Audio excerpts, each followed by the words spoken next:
ശക്തമായ തിരിച്ചടി ഈ ചെറുകുന്നിന്റെ മണ്ണിൽ അന്നപൂർണേശ്വരിയുടെ മണ്ണിൽ നിന്ന് പറയുന്നു. CPM നേതാക്കന്മാരോടും ഇവിടെയുള്ള പോലീസ് ഉദ്യോഗസ്ഥന്മാരോടും പറയുന്നു, 24 മണിക്കൂറിനുള്ളിൽ നിങ്ങൾ എല്ലാ പ്രതികളെയും പിടിച്ചില്ലെങ്കിൽ എല്ലാ ഉദ്യോഗസ്ഥന്മാരോടും പറയുന്നു, ശക്തമായ തിരിച്ചടി, നല്ല രീതിയിൽ തന്നെ തിരിച്ചടിക്കാൻ നമുക്ക് സാധിക്കും. അത് നമ്മൾ ചെയ്തിരിക്കും എന്നുള്ള കാര്യത്തിൽ യാതൊരുവിധ സംശയവും ഇവിടെയുള്ള പോലീസ് ഉദ്യോഗസ്ഥന്മാർക്കോ CPMകാർക്കോ വേണ്ട. നിങ്ങൾ തുടങ്ങി വെച്ച ഈ യുദ്ധം ഇത് അവസാനിപ്പിക്കുക ഞങ്ങൾ തന്നെയായിരിക്കും. ഇവിടെയുള്ള local secretary, branch secretary, area secretary എല്ലാവരെയും ഞങ്ങൾക്കറിയാം. എല്ലാവരുടെ വീടുകളും ഞങ്ങൾക്കറിയാം. ഓരോരുത്തരുടെയും വീട്ടിൽ പോകുന്നറിയാൻ ഞങ്ങൾക്ക് സാധിക്കും. നിങ്ങളുടെ മക്കൾ എവിടെ പഠിക്കുന്നു, നിങ്ങളുടെ മക്കൾ എവിടെയെല്ലാം പോകുന്നു, ഇതൊക്കെ ഞങ്ങൾക്കറിയാം.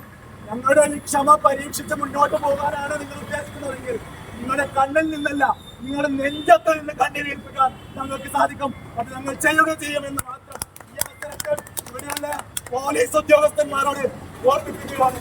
അതുകൊണ്ട് ഈ പ്രദേശം ശാന്തിയും സമാധാനത്തോടെയും മുന്നോട്ട് പോകണമെന്നാണ് നിങ്ങളുടെ ആഗ്രഹമെങ്കിൽ നിങ്ങൾ നിങ്ങളുടെ കർമ്മം കൃത്യമായി ചെയ്യുക.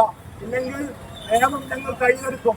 ചില സമയത്ത് നിയമം കയ്യിലെടുക്കാതെ നമ്മുടെ പ്രവർത്തകന്മാരെ സംരക്ഷിക്കാൻ നമുക്ക് കഴിയാത്ത അവസ്ഥ വന്നാൽ ആ നിയമം കൈയെടുത്ത് ആ നിയമം നടപ്പിലാക്കാൻ ഞങ്ങളുടെ കോടതി ഉണ്ടാകും, ഞങ്ങൾ നടപ്പാക്കും എന്ന് മാത്രം പറഞ്ഞുകൊണ്ട് ഞാൻ എന്റെ വാക്കുകൾ നിർത്തുന്നു.